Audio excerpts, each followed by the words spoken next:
Food blogger কি যেন নাম, সে তার বাপ মাকে কি করছে, ওই যে BMW গাড়ি গিফট করছে। ছেলেটার বয়স বেশি না, কোটি টাকার গাড়ি গিফট করেছে। তো এখন MBBS ডাক্তার পোস্ট করেছে যে তাহলে পড়াশোনা করে কি লাভটা হইল। এ 23, 24, 25 বছরের বাপ মারা কোটি টাকার গাড়ি গিফট করতেছে ইনকাম করে, আর আমরা এত দূর পড়াশোনা করে এখনো 30-40 হাজার টাকা 50 হাজার টাকা কামাইতে পারতেছি না। পরিবারে দুর্বল থাকলে খোঁচা দিয়েন না।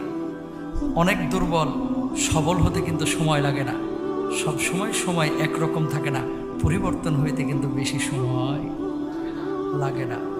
বহুত বেকার যুবক আছে এখানে, ছিল বেকার, আজকে যা পয়সা কামাচ্ছে, বড় ভাই 7 মাসে যা কামায় ওই বেকার ছেলেটা যারা তুচ্ছ তাচ্ছিল্য করতো ওই 1 মাসেই কামায় বৈধভাবে। এরকম আছে না নাই? আছে। সুতরাং রিস্ক এটা কার পক্ষ থেকে? আল্লাহর পক্ষ থেকে। একটা কথা বলি আপনাদেরকে, বাংলাদেশের একজন এগুলো শেখার জন্য বলতেছে, এগুলোকে নেগেটিভলি নেবেন না। MBBS ডাক্তার বঙ্গবন্ধু মেডিকেলে তিনি প্র্যাকটিস করতেছেন। তো একজন ওই যে ফুড ব্লগার কি যেন নাম, সে তার বাপ মাকে কি করছে, ওই যে BMW গাড়ি গিফট করছে। ছেলেটার বয়স বেশি না, কোটি টাকার গাড়ি গিফট করেছে। তো এখন MBBS ডাক্তার পোস্ট করেছে যে তাহলে পড়াশোনা করে কি লাভটা হইল। এ 23, 24, 25 বছরের বাপ মারা কোটি টাকার গাড়ি গিফট করতেছে ইনকাম করে, আর আমরা এত দূর পড়াশোনা করে এখনো 30-40 হাজার টাকা 50 হাজার টাকা কামাইতে পারতেছি না। এই থিমটা যাদের মাথায় ঢুকেছে এরা ভুল কনসেপ্টে আছে। মনে রাখবেন, বয়সের সাথে রিস্কের কোনো সম্পর্ক নাই, পড়াশোনার সাথে রিস্কের সম্পর্ক নাই। রিস্ক আসমান থেকে ফয়সালা হয়ে আসে। আপনি MBBS ডাক্তার হয়েছেন বলেই কি শিল্পপতি হয়ে যাবেন? ভুল। রিজিক আল্লাহ তাআলা কারে কিভাবে দিবে এটা আল্লাহর ফয়সালা, এখানে আপনার আমার হাত নাই ভাই।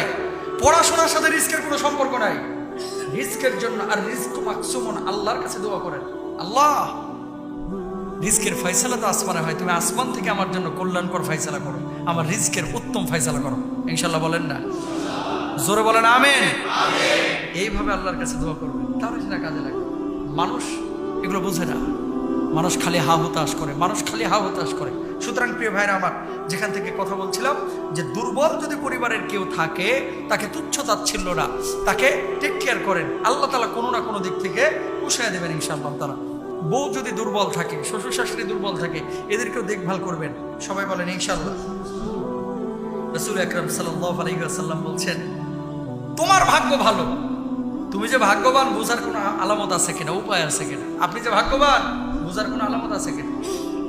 আল্লাহর হাবিব সাল্লাল্লাহু আলাইহি ওয়াসাল্লাম দেখেন মুসনাদ আহমদের 1445 নম্বর হাদিসে উল্লেখ করেছেন। কি বলছেন?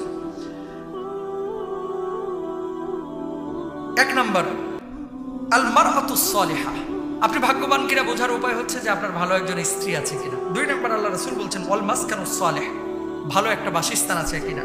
3 নম্বর, আল্লাহ রাসূল বলছে ওয়া মিন শিকওয়াতি ইবনে আদম ওয়াল মারকাবুস সু, রাসূল সাল্লাল্লাহু আলাইহি ওয়াসাল্লাম বলছেন যে ওয়াল মারকাবুস সালিহ, ভালো একটা বাহন আছে কিনা, মানে ভালো স্ত্রী, ভালো বাসস্থান, ভালো একটা বাহন।